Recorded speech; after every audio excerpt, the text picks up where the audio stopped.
Chris O'Connor here. Join the Curmudgeon Rock Report's invite-only curmudgeonly community at facebook.com/curmudgeonrock. Also look out for a Spotify playlist that pays honor to this episode. This is the Curmudgeon Rock Report, and this is your podcast made by rock geek iconoclastic outsiders for rock geek iconoclastic outsiders.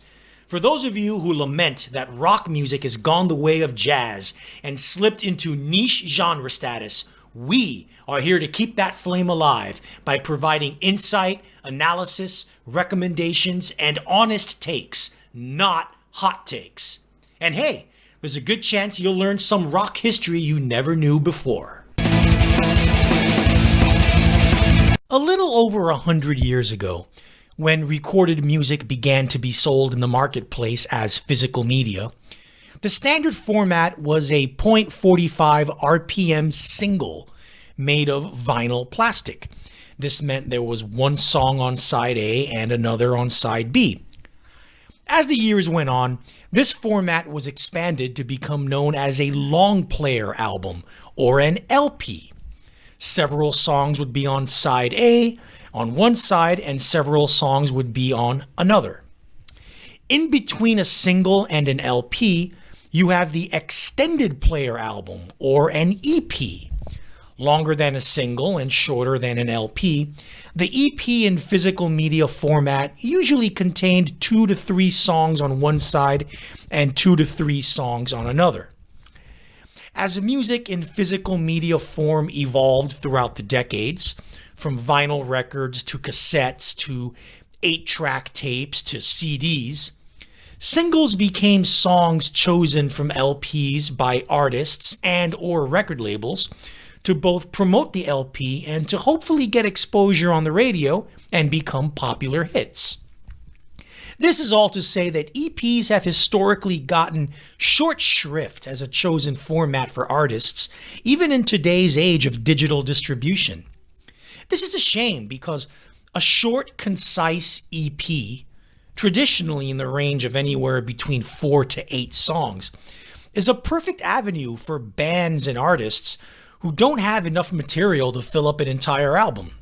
Nevertheless, 2 particular genres of music that have a history of artists utilizing the EP format going as far back as the 1970s are rock and electronica, especially for artists' first formal and official releases.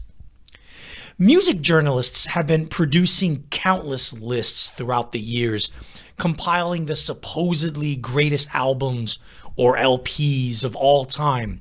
But by comparison, very few music media outlets have ventured to make all-time greatest EP lists. Well, since this is the Curmudgeon Rock Report, this episode will celebrate the tradition of the rock EP, as one half of Yours Truly Curmudgeons will speak for both halves and will count down and describe what, in our not-so-humble opinions, are the 50 greatest rock EPs of all time. All right, folks, whether you have pen and paper or a pencil and paper, whether you're sitting in front of a laptop or a desktop computer, or maybe if you're just using the Notes app on your smartphone, get ready to jot these notes down as you will now hear the 50 greatest rock EPs of all time, starting from number 50 all the way to 1. We can go really briefly. I have brief descriptions for each and every single one of these EPs. And at the end, of course, for all you Spotify or Apple Music listeners, I mentioned 2 key tracks for each of these EPs if you don't even feel like listening to the whole EP. Anyway, here we go. Number 50, The Buzzcocks, Spiral Scratch from 1977. One of the major names of the first wave of UK punk rock, Manchester's The Buzzcocks were also among the first British punk bands to actually release music into record stores. Most importantly, though, this 4-song EP was the first of those early punk releases to actually be on an independent record label, New Hormones. That's the name of the label. Was the name.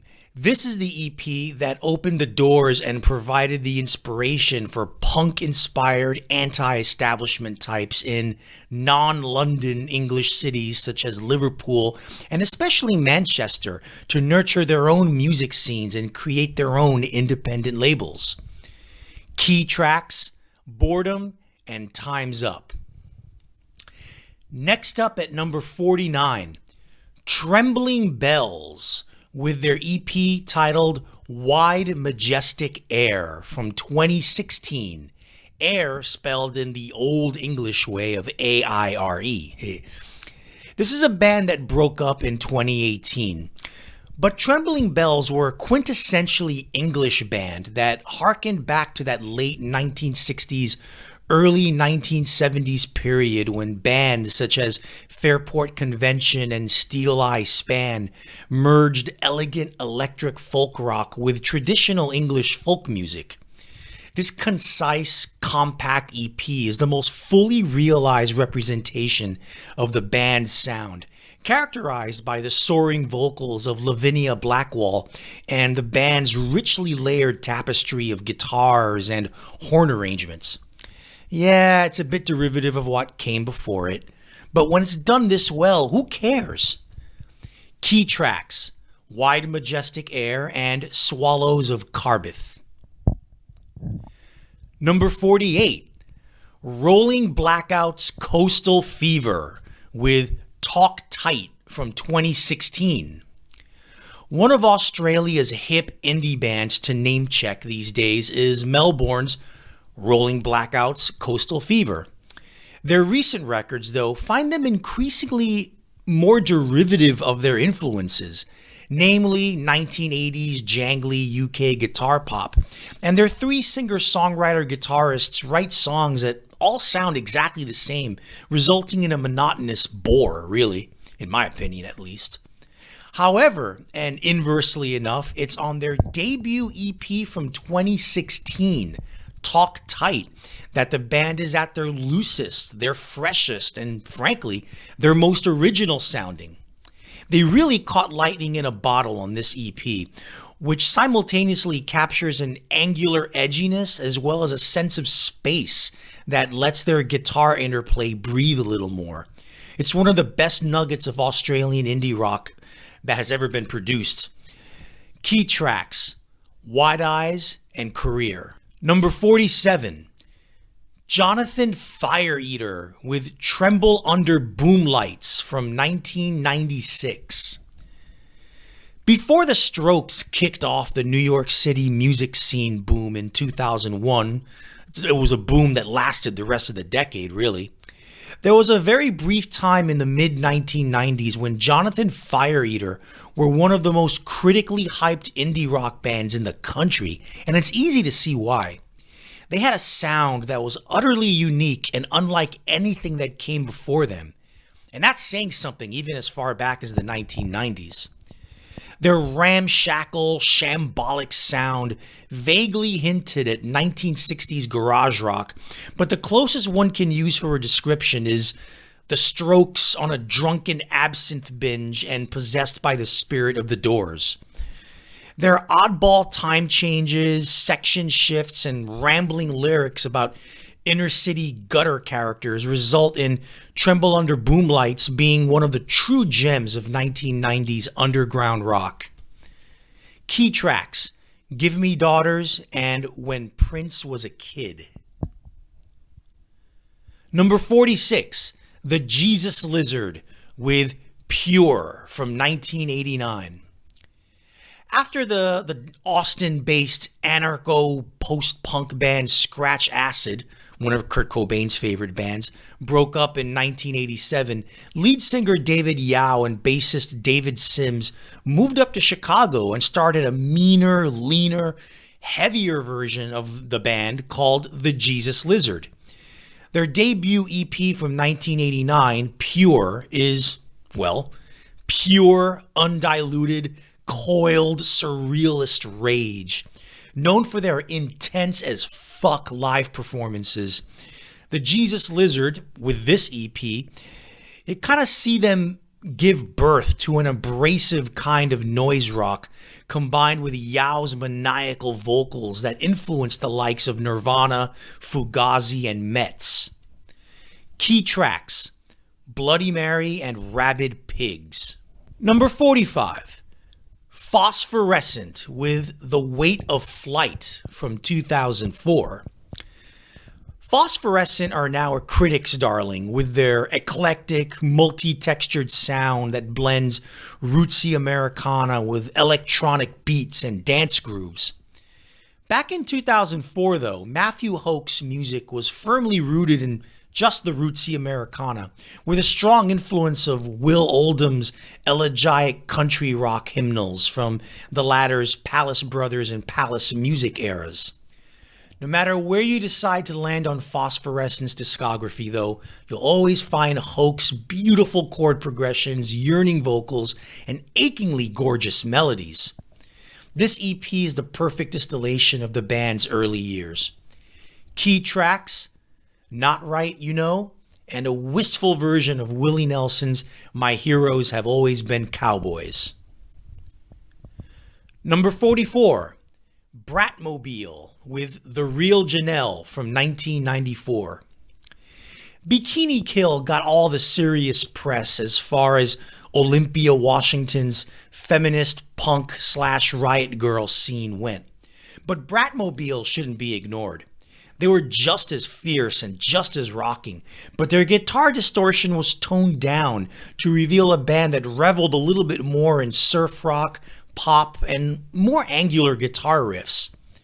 Singer-songwriter Allison Wolfe's lyrics had just as much attitude and potty-mouth fury as Bikini Kill's Kathleen Hanna. Their EP from 1994 was their last release before they went on their first hiatus and is one of the essential documents of the Olympia scene. Key tracks: The Real Janelle and Brat Girl. Number 43, Iron and Wine with Calexico, in parentheses, with In the Rains from 2005. Before Sam Beam started to lead Iron and Wine down a path in the late noughties that was sonically expansive yet annoyingly dull and watered down, the brilliant Tucson, Arizona band Calexico showed him how to get it done the right way. Their joint EP from 2005 is a wonderful example of how a growing artist who trades in rustic folk and country soul can be bolstered by a band that knows how to take that template and augment it with exotic arrangements and sonic punch. Key tracks: A History of Lovers and Dead Man's Will. Number 42, Killing Joke with their EP, their debut EP, Almost Red from 1979. Killing Joke became known in the 1980s for their influential, politically charged fusion of punk and metal. However, it's fascinating to hear the band during this gestation period, especially on this debut album from 1979. By the end of the 1970s in the UK, the initial energy blast of punk had resulted in cutting-edge rock going in two directions: synth pop or electronica and angular post-punk. This EP sees Killing Joke straddling both sides of the fence to fascinating effect. Never before, or since, has a band recording the sound of them finding their sound sounded so revelatory, especially if you know what musical direction they would soon take. Key tracks: Almost Red and Turn to Red. Number 41, Ty Segall with Fried Shallows from 2017. Shallows spelled Shallot, right? The man I call rock and roll Jesus was, in my very strong opinion, the preeminent rock artist of the 2010s. Ty has started the new decade on a bit of a bad note with some underwhelming records, but we can always look back to his incredible hot streak that lasted almost 10 years. And in the middle of that streak, he released this EP in 2017. No one has come close to crafting a perfect amalgam of garage rock, punk rock, glam rock, heavy metal, and grunge as Siegel has. And this EP is a 20-minute distillation or representation of everything that made Ty Segall so special in the 2010s.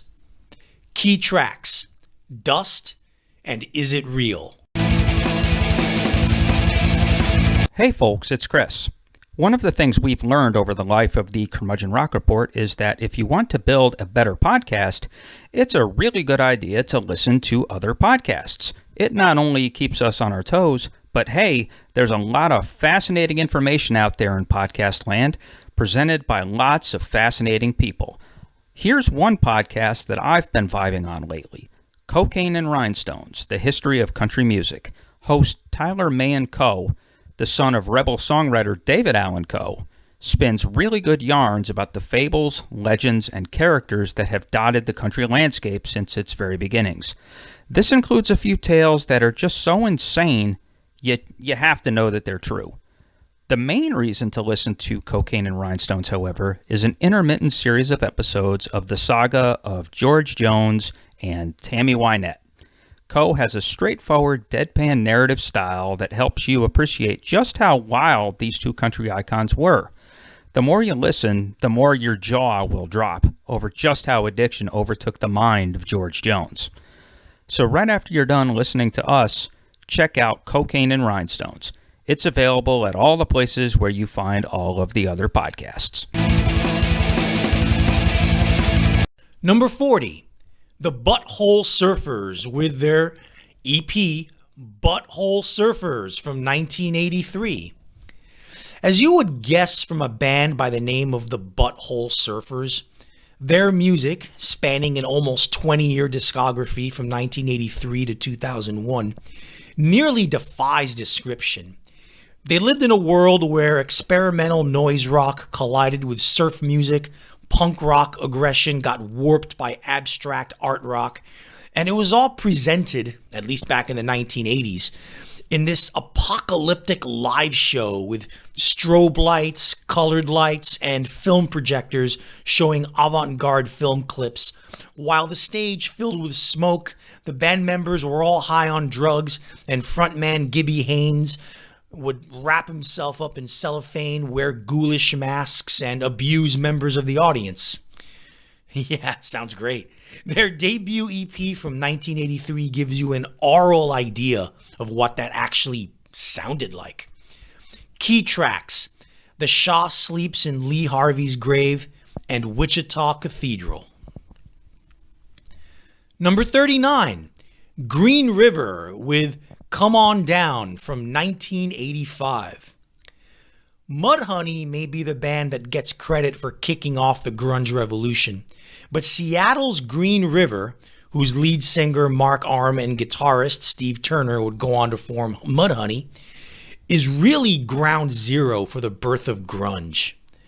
The band also featured bassist Jeff Ament and guitarist Stone Gossard, who would go on to form Mother Love Bone, which would eventually morph into Pearl Jam. Why is this EP important? Well, because the template for grunge is presented in almost fully crystallized form right here. Snotty 1970s punk meets sleazy 1970s hard rock and metal. The all too important sludgy Black Sabbath influence would come a couple of years later with the Melvins' first album, but Green River traversed those grungy waters first, and it fucking rocked. Key tracks: Come On Down and Swallow My Pride. Number 38, The Birthday Party with Mutiny from 1983. This was the last EP by the Australian post-punk band The Birthday Party before lead singer Nick Cave dissolved the band and formed, well, Nick Cave and the Bad Seeds. This EP is the in-between phase, the abrasive, noisy, chaotic power of the birthday party on one side, and the more accessible, bluesy art rock of the Bad Seeds on the other. This is also not only where Nick Cave as a vocalist finally starts to sound like quote-unquote Nick Cave, but also where his lyricism starts to take more coherent shape and veer away from the surrealist psychodrama of his older band. Key tracks: Jennifer's Veil and Mutiny in Heaven. Number 37, Oneida with Steel Rod from 2000. In the first decade of the 21st century, New York City was the hipster center of everything that was cool in rock, with bands such as The Strokes, Interpol, the Yeah Yeah Yeahs, TV on the Radio, and LCD Sound System. One band that gets ignored from that time, back then, is the Brooklyn band Oneida, whose restlessly creative, New York-flavored take on 1970s krautrock was gloriously noisy and chaotic. Their EP from 2000, one of their earliest releases, is a perfect encapsulation of what their intense marathon live shows were like at the time. Key tracks: Steel Rod and their twisted cover of John Fogerty's Sinister Purpose. Number 36, Screaming Trees with Change Has Come from 1990. One of 4 Sub Pop label EPs on this list, Change Has Come showcases Screaming Trees as the band from the Seattle grunge scene most rooted in the blues and 1960s garage rock. Singer Mark Lanegan had a raspy, soulful tone that, combined with the Connor brothers' thick guitar and bass attack, produced a smoldering sound on this EP bordering on psychedelia and establishing the band for the rest of the 1990s. Key tracks: Change Has Come and Time Speaks Her Golden Tongue. Number 35, The Clean with Boodle Boodle Boodle from 1981. In the late 1970s through the early 1980s, New Zealand fostered a unique music scene around bands who combined primitive punk rock, folk rock, catchy pop, and woozy psychedelia. Later on in the 1980s, this combination of sounds would become emblematic of the US college and alternative rock scene. Back then, it was revelatory, and The Clean were the definitive band of that scene. There's a buoyancy and an almost childlike innocence to their brand of indie rock, or proto-indie rock, that predates the lo-fi twee pop movement of both the US and the UK in the late 1980s. Key tracks: Anything Can Happen and Billy 2, as in T-O-O. Number 34, Tad with Salt Lick from 1990. When a band releases a debut album called God's Balls, you can imagine exactly what kind of music the band plays. Relentlessly heavy, crush your nuts guitar riffs, piercing bass lines, and growling vocals about stuff you have no idea what he's growling about. Sometimes predictability is a good thing, and Tad rivaled the Melvins for the title of heaviest of the Seattle grunge bands. Correction, Tad were not grunge. They were straight up metal, and a great metal band at that. Their Salt Lick EP from 1990, also on Sub Pop, is their finest release. Key tracks: Wood Goblins and Hibernation. Number 33, Death for the Whole World to See, released in 2008, recorded in 1975. The band Death are one of the great lost what-if stories in rock history. The Hackney brothers were an African-American trio from Detroit who started out as a funk band in the early 1970s. After they saw The Who in concert, they were inspired to switch to rock, and the noise they made in the middle of the decade would have been considered pioneering, visionary proto-punk rock had it been given a proper release. Instead, they could only muster an obscure single. Hindsight and historical revisionism has, for a change, done the right thing by this band and established their place in history. An EP of recordings they made in 1975 was released in 2008, leading to a documentary film called A Band Called Death in 2013 that elevated their profile and pushed the surviving two brothers to continue touring as Death with a different guitarist. Check out the original lineup recordings of Death, though, to hear what the 1970s missed out on. Key tracks: Politicians in My Eyes and Rock and Roll Victim. Number 32, 7-Year Bitch with Anti-Disestablishmentarianism. Say that 2 times. From 1992. The 1990s was a watershed decade for women in rock, but one band that has gotten short shrift in critical retrospectives of that time in that regard was Seattle's 7-Year Bitch. They were just as heavy as L7 and just as angry as Bikini Kill, and incorporated offbeat rhythms and unconventional song structures, especially later in their discography. Their debut EP, though, is a full-on blast of estrogen energy and righteous fury. Key tracks: No Fucking War, and the awesome feminist anthem, Dead Men Don't Rape. Number 31, Rush with Feedback from 2004. Wait, what? Rush? What the hell are they doing here?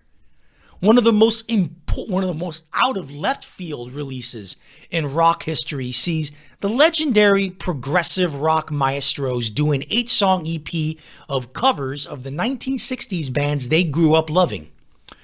Rush hadn't sounded as reinvigorated and energized as they do here since their heyday from over 20 years previously. Covers of the Yardbirds, Buffalo Springfield, Love, and a take on Cream's version of Robert Johnson's Crossroads highlight an incendiary and inspired set. You don't have to be a Rush fan to fall in love with this one. Key tracks: Summertime Blues and Heartful of Soul. Number 30, Godflesh, with their self-titled EP from 1988. Right around the same time Nine Inch Nails were redefining electronica-driven industrial rock in the US, Godflesh were practically inventing industrial metal in the UK with their self-titled debut EP. They were pummeling, they were loud, they were uncompromisingly heavy, yet they were also hypnotic and had a little subtle groove to their jams that bordered on sexiness. Well, sexy if you don't count Justin Broadrick's howling roar of a voice. Nevertheless, Broadrick's combination of down-tuned riffs, heavy bass, and drum machine would influence countless bands in the 1990s, inspire Ministry to abandon synthesizers and get heavier, and in a very underrated way lay down the groundwork for nu metal. This is an essential release in the evolution of heavy metal. Key tracks: Avalanche Master Song and Veins.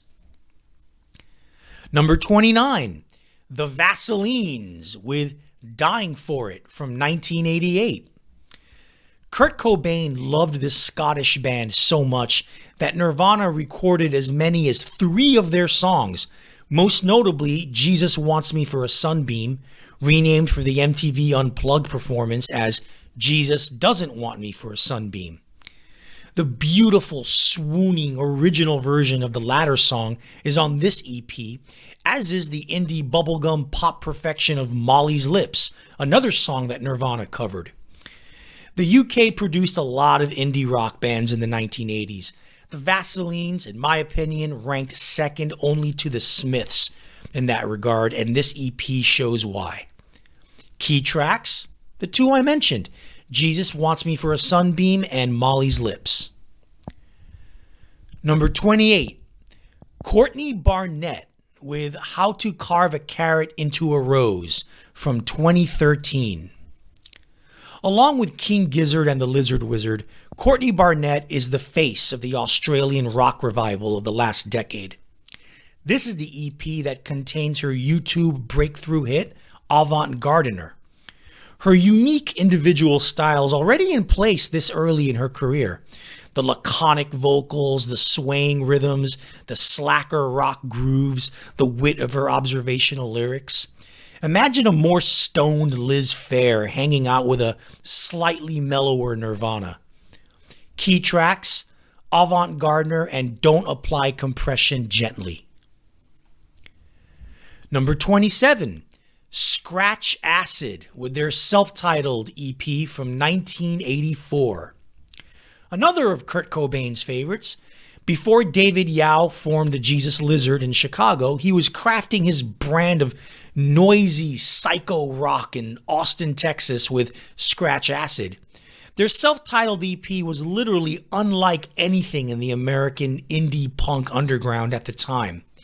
They took the chaotic post-punk rumble of the Birthday Party and amped it up with groovier riffs and more obvious surf guitar influences. Key tracks, Greatest Gift and Lay Screaming. Number 26, Ride, with their self-titled EP from 1990. In the 1980s, My Bloody Valentine kicked off the shoegazer rock movement in the UK. Swirling, mid-tempo, guitar distortion-driven psychedelia with swooning spectral vocals. This new subgenre spawned dozens of shitty MBV imitators. That is until Ride arrived in 1990 with their self-titled debut EP. Ride essentially kicked shoegazer in the ass with up-tempo rhythms and more rocking songwriting while maintaining the vocal melodies and the woozy guitar textures that were a landmark of that subgenre. Key tracks, Chelsea Girl and Drive Blind. On this episode, we counted down the 50 greatest rock EPs of all time. For the next episode, the Curmudgeon Rock Report will get very, well, curmudgeonly as we begin a new series we affectionately call our Shit Series. We both take a band/artist that we really dislike, no matter how popular or hipster cool they are, and shit all over them. I mean, we rip them into shreds and make our case as to why they absolutely suck. Our first victim will be the supposedly nicest guy in rock and his merry band of overrated, middle-of-the-road dad rockers. That's right, Dave Grohl and his Foo Fighters. Join us next time as one half of the Curmudgeon Rock Report will light into this god-awful band and make the case for them to be taken out of the Rock and Roll Hall of Fame and thrown into the freaking dumpster in Why Foo Fighters Are Shit. Number 25, Sebadoh with Rocking the Forest from 1992. After Lou Barlow left Dinosaur Jr. at the end of the 1980s, he formed the trio Sebadoh with Jason Lowenstein.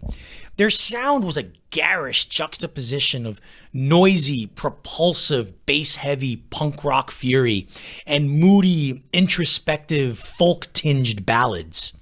This is the EP that solidified and consolidated their sound to a near-commercial level. Key tracks, Gimme Indie Rock and It's So Hard to Fall in Love. Number 24, Black Flag with The Process of Weeding Out from 1985.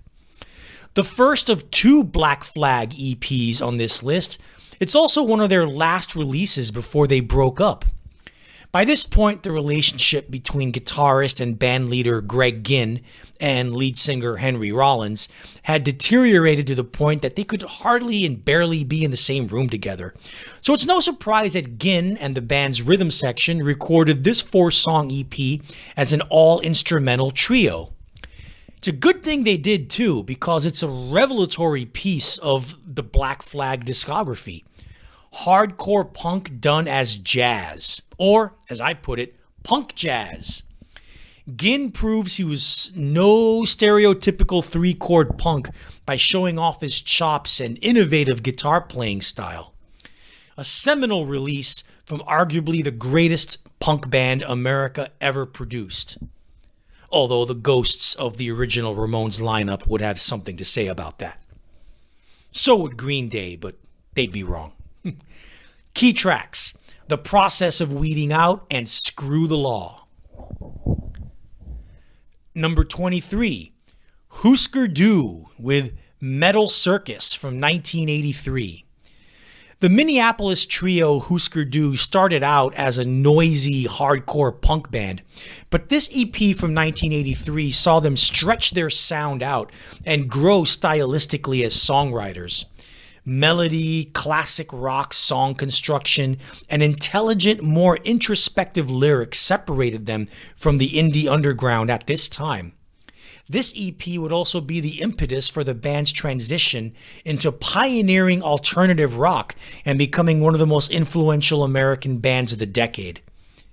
Key tracks: It's Not Funny Anymore and Diane, the startling anti-rape song sung from the perspective of the rapist, which predates Nirvana's Polly. Number 22, Tool with Opiate from 1992. When Tool emerged from the Los Angeles area in the early 1990s, they stunned the rock world with their fully formed, innovative brand of progressive metal. Before they would go on to become one of America's biggest metal bands, however, this cheaply produced debut EP still manages to show the band's sheer power with Adam Jones's choppy, clipped riffs, Danny Carey's virtuosic, thunderous drumming, and Maynard James Keenan's dystopian lyrics belted out in one of rock's most startling voices. Key tracks: Cold and Ugly and Opiate. Number 21, My Bloody Valentine with You Made Me Realize from 1988. Before My Bloody Valentine gave shoegazer its watershed moment with the 1991 masterpiece Loveless, they set the template for the subgenre that would spawn 100 imitators in the UK with 2 releases in 1988. Their debut LP, Isn't Anything, and this EP. Kevin Shields' patented walls of hazy, woozy, psychedelic guitar sound are in full effect here, but with a songwriting strength that the Irish band would soon abandon in favor of pure soundscape and mood. Key tracks: You Made Me Realize and Slow. Number 20, Amyl and the Sniffers with Big Attraction from 2017. Amyl and the Sniffers' brand of nasty, dirty, snarling, barroom punk rock has made them one of the best and most refreshing bands in the world right now. This debut EP sees the Australian band and their charismatic frontwoman Amy Taylor already out of the gate flashing what makes them special. Key tracks: I'm Not a Loser and Balaclava Lover Boogie. Number 19, Radiohead with Airbag / How Am I Driving from 1998. This EP collects all the B-sides to the singles from their seminal 1997 album OK Computer, plus the opening track to that album. While technically a compilation, it works as a standalone EP as there is a wide breadth of sounds here, from instrumental soundscapes to chugging rockers that approximate a kind of spacey grunge to soaring arena rock. It's the perfect companion piece to one of the greatest albums ever recorded. Key tracks: Pearly and Polyethylene Parts 1 and 2. Number 18, The Brian Jonestown Massacre with We Are the Radio from 2005. Following the critical success of the excellent 2004 documentary film Dig, which follows the parallel careers of the rival indie rock bands, the Dandy Warhols and the Brian Jonestown Massacre from 1995 through 2001, popular interest in the latter band skyrocketed. Main man Anton Newcomb responded to this renewed interest, which essentially saved his career, by putting out We Are the Radio EP the following year. And it's one of the most focused, immaculately crafted distillations of the band's sound in their entire dense, rich discography. I've said in previous episodes that no band has ever done the classic 1960s sound better than the Brian Jonestown Massacre, and this EP's tapestry of sparkling psychedelia, spectral folk rock, and subtle electronic textures proves it. Key tracks, Seer, and Time is Honey, So Cut the Shit. Number 17, Wire with Read and Burn 02 from 2002. From the late 1970s through the late 1980s, the highly influential band Wire were one of Great Britain's most important bands in post-punk transitioning to alternative rock. After their breakup would see them idle throughout the 1990s, they reunited and emerged in 2002 with a pair of EPs that saw them rock with a ferocity and an economy that most younger bands at the time couldn't even muster. Read and Burn 01 and Read and Burn 02 both updated Wire's sound for the 21st century, but it's the latter EP that is flawless and scintillating from start to finish. Key tracks, Spent, and Raft Ants. Number 16, Bikini Kill with their self-titled EP from 1992. Ground zero for the feminist-driven riot girl punk movement is right here. Overnight, the band became an underground sensation, and frontwoman Kathleen Hanna became a lightning rod for media attention that she would justifiably squeeze from throughout the decade.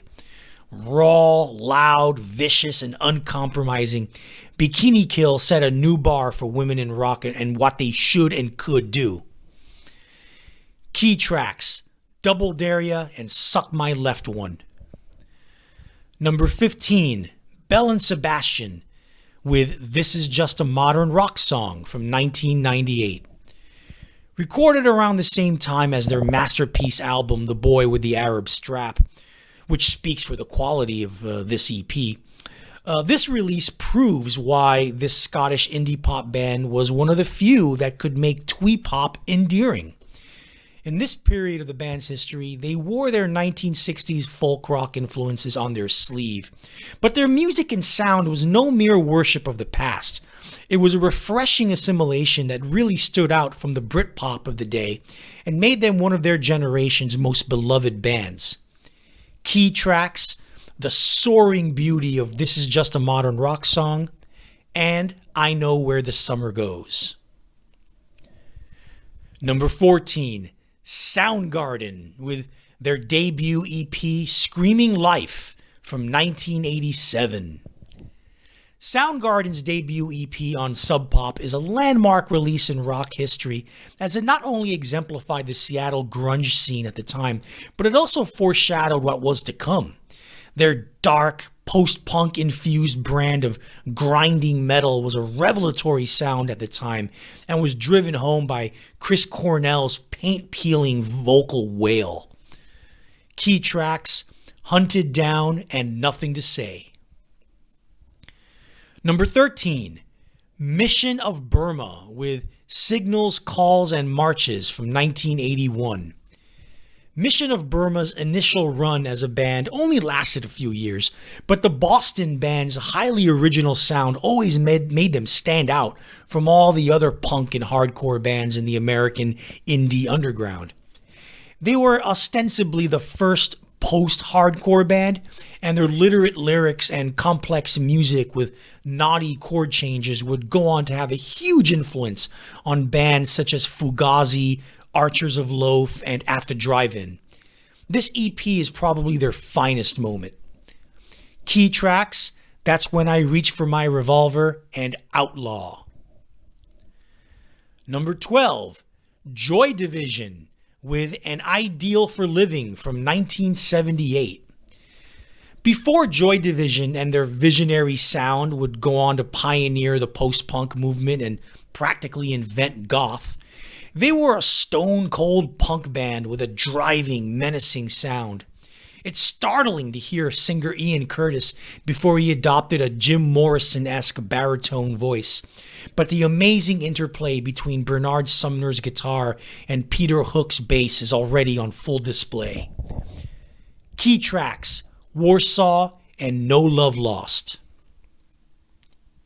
Number 11, Black Flag with Nervous Breakdown from 1979. Before Henry Rollins joined, Los Angeles' legendary Black Flag had already employed two singers.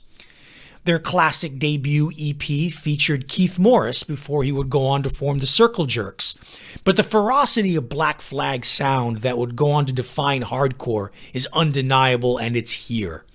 This was also the very first release on guitarist Greg Ginn's SST Records.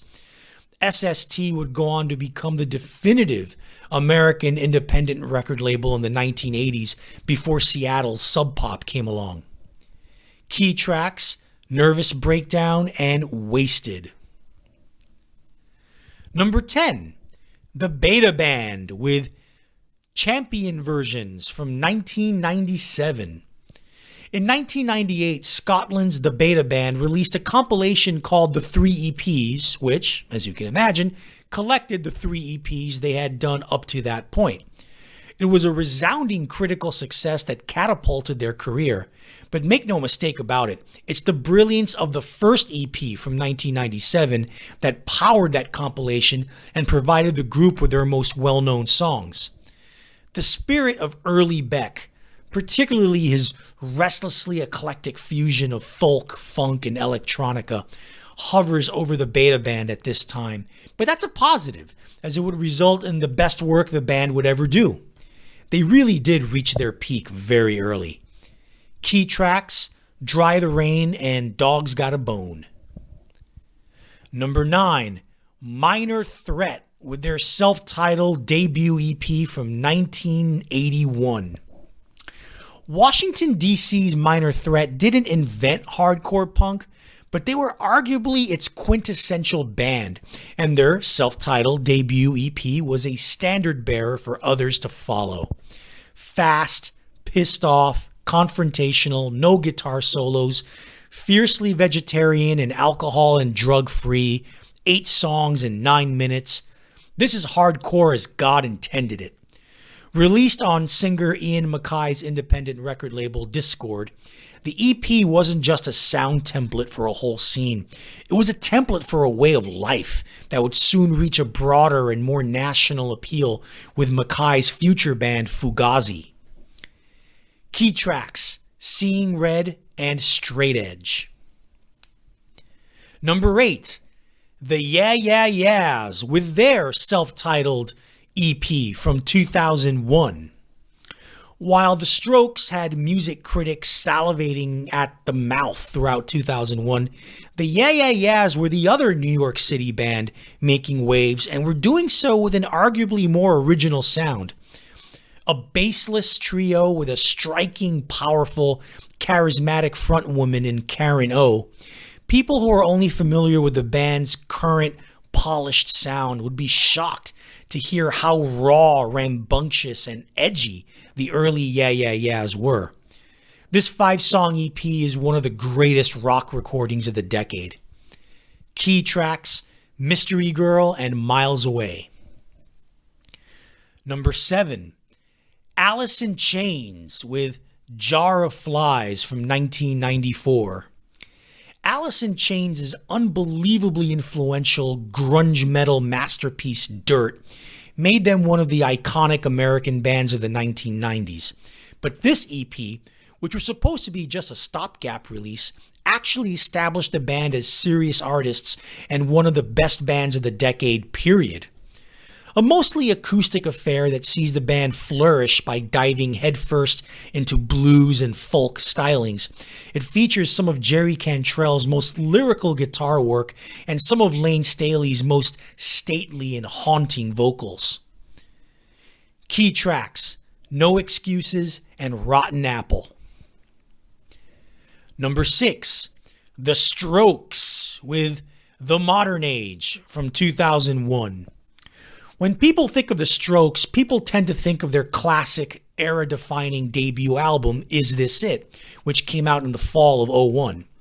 What people don't remember, or just don't know, is that this 3-song EP, released in January '01, was the record that generated all the hype, both in the US and the UK, that got people excited about the Strokes in the first place. These 3 songs would be re-recorded and appear on the debut album, but the versions on this EP are much, much better. There's an urgent, primitive power to these versions and a rocking, faster pace to them that, to these curmudgeonly ears, are sadly lacking in the muffled, compressed production of the ensuing album. This is what the early Strokes really sounded like. Key tracks, The Modern Age, and Last Night. Number 5, R.E.M. with Chronic Town from 1982. Without a doubt, one of the 10 greatest and most important American rock bands of all time, R.E.M. started their legendary careers with this debut EP. While their debut album from the next year, Murmur, would go on to gain and earn timeless classic status and effectively kickstart the alternative rock movement in the US, Chronic Town has an immediacy and a live in the studio feel to it that gives you an idea of what R.E.M. must have sounded like on stage on any given night in the early 1980s. The band would go through so many stylistic changes in the future that it's hard to appreciate how startlingly fresh and original their blend of punky new wave rhythms and Birdsian jangle pop was at the time. Key tracks, Gardening at Night and Carnival of Sorts. Number 4, Fugazi with their self-titled EP from 1988. Fugazi's debut EP was a watershed moment in underground rock, as it more or less marked the beginning of what became known from then on as post-hardcore. Fugazi were certainly punk rock in attitude and idealism, but what singer-guitarist Ian MacKaye described as a desire to merge reggae with the Stooges was actually a new kind of rock that was incendiary in its emotion, ambition in its complexity without being alienating, catchy with its melodies and sing-along choruses, sonically experimental in its approach, and uncompromising in its socio-political agenda. Fugazi's fiercely independent, anti-corporate stance, no merchandise sales, insistence on capping ticket prices to their all-ages show at $5, self-booking their own shows and tours while avoiding third-party ticketing agents, fuck you, Ticketmaster. All of that would make them icons for multiple generations of rock fans and a shining example of how to do things the right way. Key tracks, Waiting Room and Burning. Number 3, Mudhoney with Superfuzz Big Muff from 1988. To this day, whenever asked, Pearl Jam's Eddie Vedder says Mudhoney were the definitive Seattle grunge band. While one could debate that, what one cannot debate is that Mudhoney's debut EP on Sub Pop is the definitive record and chronicle of the early grunge scene. Frontman Mark Arm and guitarist Steve Turner formed the band shortly after the dissolution of their previous band Green River. The least metal of the grunge bands, Mudhoney's combination of demented surf guitars, snotty 1970s punk rock, and vaguely Black Sabbath-esque sludge was powerful, captivating, and gave the American rock scene notice as to what was brewing in Seattle and what would eventually take over the world. Key tracks, No One Has and In and Out of Grace. Number 2, The Pixies with Come On Pilgrim from 1987. Quite frankly, there was no band beforehand that sounded anything like the Pixies when they came out of Boston with their debut EP. By merging punk rock energy with psychotic rockabilly, surf rock, and thrash metal, they created a sound that would become one of the most defining and recognized in 1990s rock. Their soft verse, loud chorus dynamic would be an inspiration for Nirvana, Weezer, and countless bands in the next decade. The Pixies' innovative sound is already crystallized to near perfection on this EP. Key tracks, Nimrod's Son, and the Holiday Song. And finally, we get to number 1, the greatest rock EP of all time, 9 Inch Nails with Broken from 1992. After the accessibility and success of the album Pretty Hate Machine made 9 Inch Nails the popular faces, or better yet, NIN main man Trent Reznor the popular face, of industrial rock, record label TVT uncompromisingly demanded that the next 9 Inch Nails album have the same clean, synth-pop heavy sound as its predecessor. Never one to have his artistic direction imposed on him, Reznor understandably chafed under TVT's narrow restrictions of what they thought the 9 Inch Nails sound should be. The conflict evolved into a full-on battle with Reznor refusing to record for them ever again, and TVT refusing to let go of 9 Inch Nails. Also pushing Reznor into a heavier sound was 9 Inch Nails' growing reputation as a powerful live band.